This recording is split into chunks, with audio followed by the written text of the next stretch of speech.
year is 1517, okay? Martin Luther was thrown out by the Roman Catholic Church for two major reasons. One of them, he refused to accept the fact that the Pope can't make mistakes. He said, no, we have to read our Bible. Regardless of the Pope says, we have to stick to the facts. And the second reason, he objected to a concept called indulgences, where you go to the church and you buy from them real estate, land in paradise. And if you don't have money, you don't get paradise.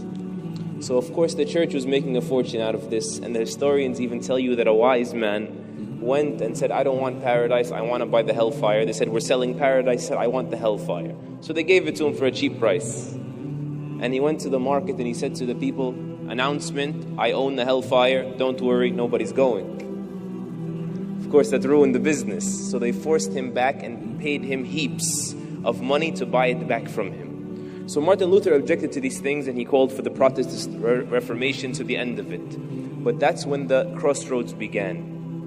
20 years later, 1536, William Tyndale is executed. Why is he executed? Because he translated the Bible for the first time in history into the English language. And he was executed for it. How dare you let the people know what exists in their book? That was the implicit message. And then his body was burnt at the stake. The crossroads are becoming more of a reality.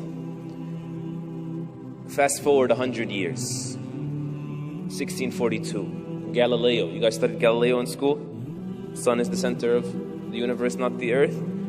He dies in 1642 after 7 years of house arrest. Why was he under house arrest?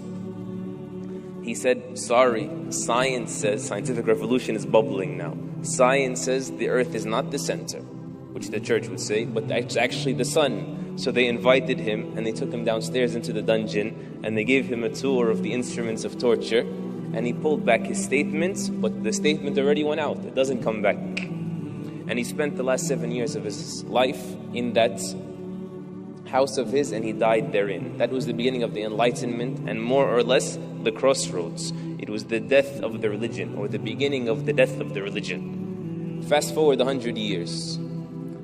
Denis Diderot, the French philosopher, basically told the world, listen, man will never be free until the last king is strangled by the entrails, the intestines of the last priest. He said, listen, this religion thing was a hoax. It was used by the governments to keep the monarchs in power, to keep the kings dictators, and they justified it religiously. This was all a scam. And though he died before it, it was said, the historians tell you that that statement, man will never be free, was actually the chant of the people in the streets in the French Revolution. Fast forward 100 years. 1848, Karl Marx publishes his Communist Manifesto, and he says, and I quote, religion is the sigh of the suffering, meaning it's just some made-up stuff to make you feel better. And it's the opium of the people. It's just a drug to sedate you. There's no real basis behind it. And that was European history for you. That's where the rise of atheism came from. It was an overreaction. And that's human nature, by the way. When you feel betrayed, you overreact most of the time, and you generalize. When you go on vacation, they steal your wallet, you come back, they say, how's that town? You say, oh, they're all a bunch of thieves. And only one guy robbed you, right? So religion as a concept in its entirety was thrown out. And they said, if we want to be the modern world, we have to let go of religion. And of course, overreactions also, they're usually unreasonable. They're over, right?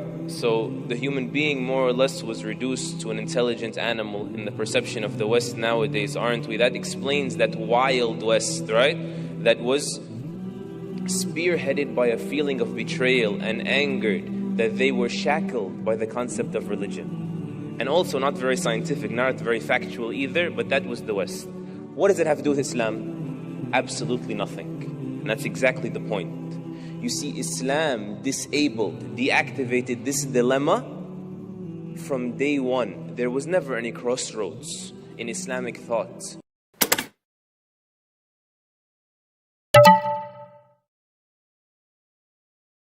Dreams tell you things that we don't know. But the dreams agree with the sunnah of the Prophet ﷺ. For any dreams that go against the sunnah is not a dream from Allah subhanahu wa ta'ala, it's from the